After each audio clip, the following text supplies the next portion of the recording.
ரெண்டு பேரும் அழறாங்க. எதுக்கு அழறாங்க? பிஜேபியோட கூட்டணி போகணும்.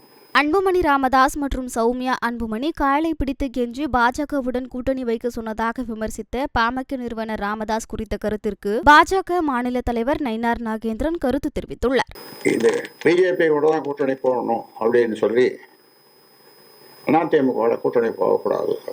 இப்போ அதிமுக கூட்டணி போயிருந்தால் நாங்கள் ஒரு 3 இடம், நாங்கள் குறைஞ்சது 3 இடம் ஜெயிச்சிருப்போம். அவங்க ஒரு 6-7 இடம் ஜெயிச்சிருப்பாங்க. அதிமுக எங்களுக்கு சின்னம் கிடைச்சிருக்கும்.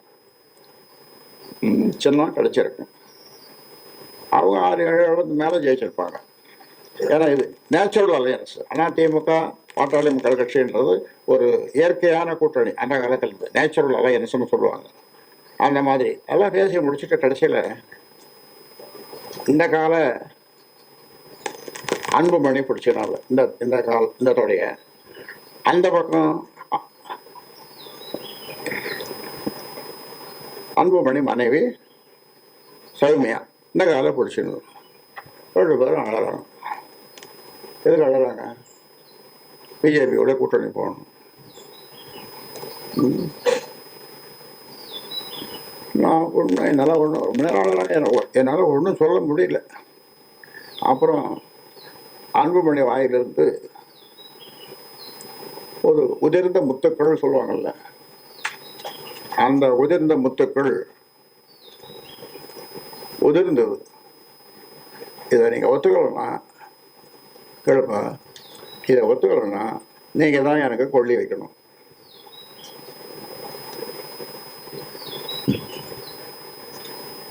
நீங்கள் தான் எனக்கு இந்த பக்கம் இவர் தொலை பிடிச்சனால சௌமியா இந்த பக்கம், அப்புறம் வேறு வழி இல்லாமல் அப்புறம் நம்ம நடந்தது. அதான்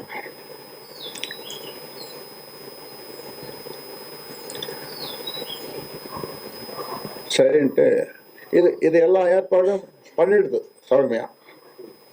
பிஜேபியோட கூட்டணின்றது ஏற்பாட்டை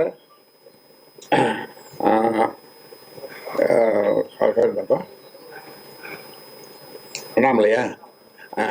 ஆமாம், அண்ணாமலையோடலாம் பேசி எல்லாம் மறுநாள் காலையில் பார்த்தா அவங்க வெளியில் பாரத் மாதா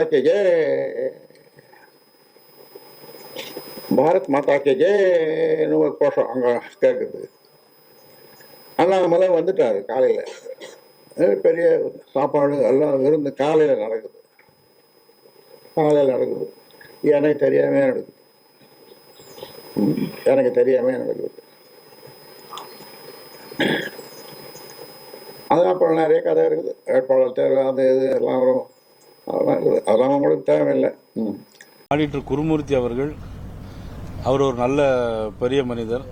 நாட்டில் நல்ல விஷயங்கள் நடக்க வேண்டும் என்பதற்காக அவருடைய எண்ணங்களும் செயல்பாடும் துக்ளக் பத்திரிகையிலிருந்து அவருடைய தொடர்புகள் மக்கள் நலம் பெற வேண்டியதற்காக உள்ள ஒரு பெரிய நல விரும்பி அவர். அதாவது ராமதாஸ் சாருக்கு துளியளவு கூட விருப்பம் இல்லாம தான் நடந்த முறை கூட்டணி அமைஞ்சிருக்குன்ற ஒரு பதிவு பண்றாரு. அவர் அழுத்தத்தின் காரணமாக மறுநாள் காலையில விழுந்து பார்த்தா பாரத் மாதா கி ஜெயின்னு சொல்லி வீட்டுக்கு முன்னாடி கத்திட்டு இருக்காங்கன்ற வேதனையும் சொல்லி இருக்கிறாரு. அந்த கூட்டணியில அவர் விருப்பமே இல்லாம தான் இருக்கு. அதாவது தேர்தல் முடிஞ்சு 1 வருஷம் ஆயிடுச்சு. இன்னும் அடுத்த தேர்தலுக்கு இன்னொரு 10 மாசம் இருக்கு. அதனால அந்த காலகட்டத்தில் என்ன நடந்ததுங்கிறது நம்ம அதை பத்தி நம்ம கருத்து சொல்ல முடியாது. இல்ல சார், அடுத்த கூட்டணிக்கு அச்சாரமா தான் இன்னைக்கு நீங்க குருமூர்த்தி அனுப்பி இருக்கிறீங்களான்னு நம்ம கேட்கிறோம். இல்ல, அதை பத்தி நாங்க இப்ப எதுவும் கருத்து சொல்ல முடியாது. என்னை பொறுத்தவரை நான் மாநில தலைவராக வந்த பிறகு தொடர்ந்து நான் சொல்லக்கூடிய எடுத்து வைக்கக்கூடிய வாதம் என்னன்னா, தமிழ்நாட்டில் திராவிட முன்னேற்ற கழக அரசுக்கு எதிராக எல்லோரும் ஓரணியில் சேர வேண்டும்.